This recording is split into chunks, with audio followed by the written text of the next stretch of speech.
talk about the levies.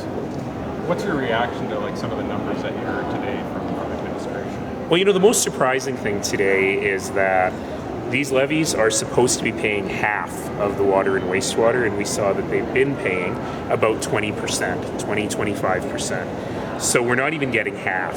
And back in 2011, we argued that we were going to move to 50% as an interim measure to get ourselves to 100%, and we're only at 20%. We still need to get to 100%. And the question then becomes, how do we do that? Do we just have the developers pay way more upfront? Do we figure out new ways of partnering with the developers to build the infrastructure? And how do we manage the money internally? But we're talking about hundreds of millions, if not billions of dollars. So it's really important to get this right. So why does this discussion take so much time to make a decision? Bluntly, because we're talking about so much money. Since 2011, the council has clearly said we've got to go to 100%. And I suppose it would be easy for us to simply levy the 100%. We have the authority to do that. But we really want to make sure we're working with the industry, that they are able to manage the transition. And because we're talking about so much money, it is taking longer than I'm comfortable with. That said, our goal always was to have a new levy system in place for early 2016, and we are still on schedule for that. Given that threshold is not supposed to be reached on an annual basis, but over time, how do you know that the picture doesn't improve with the annual adjustments that council could make? This is what Councillor Farrell called the pyramid scheme, because the problem is that as we are building more and more, up to $500 million a year, if my numbers are right, of wastewater and wastewater infrastructure, you never catch up.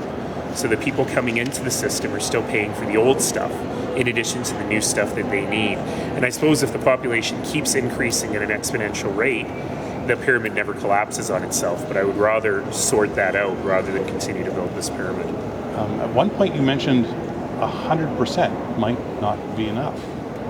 No, 100% is enough, but it's enough in terms of money, but it's not enough in terms of managing it. Because it's lumpy, because it comes in different times depending on population growth, we need to do some internal things to even up the cash flow. Some short-term borrowing from the city's own reserves might be one idea, in order to make sure that we can still build the stuff on time. So we need the 100%. It is necessary, but not sufficient. We have work to do internally as well. Do you know why it is that could not have been foreseen, that moving to 50% would actually mean being in the neighborhood of 20%?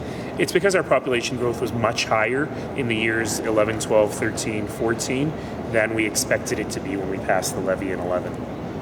How do you think developers will react to this discussion this week? Well, I'm sure, they won't be happy, but it's been very clear for some time that the development industry has agreed that growth must pay for itself. They have agreed with that as a core principle for quite a long time, and it's a question of moving there. I do think they'll be surprised by the magnitude of the numbers, however.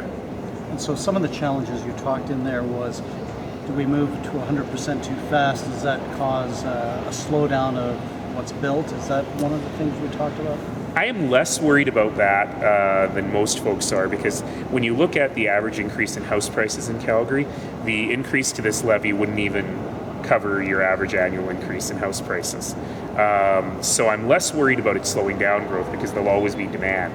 I am a little bit concerned about what that means to affordability, but it also means that the developers, as they have been, will have to start adapting to a new kind of market where not every single home is a 2,500 square foot detached home. And they've been doing a very, very good job of that. They're finding incredible market demand in different kinds of homes. So I think that work would have to accelerate. The current agreement is only for greenfield development, correct? I mean, correct. What's the city looking at in terms of levies for brown? No, this is a complicated question. And by the way, I'm told you're not supposed to use the term brownfield because that means contaminated sites. I didn't know that. I've been using it all these years.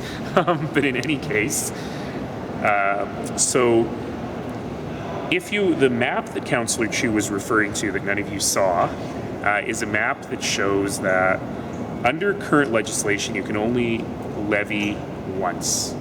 So if a community was built 30 years ago and a levy was paid at that time, you cannot charge another levy as that community redevelops. However, there's a huge chunk of the city where no levy was ever paid, and that happens to be very similar to where very significant redevelopment is happening. areas in kind of existing neighborhoods around the downtown core. So the question that we've never sorted is, how do we charge a levy in those neighborhoods? And what makes that challenging is that although the levy is based on growth, most of these neighborhoods have declined in population since their peak as the kids have left home.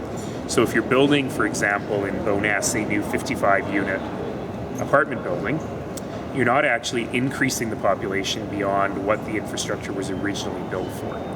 So everyone agrees that there ought to be a levy on redeveloping neighborhoods, but figuring out when to charge it and what it should be is the hard part, and we're working hard on that.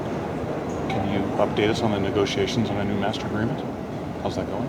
Well, it's not really a negotiation. That's language that was used in the past.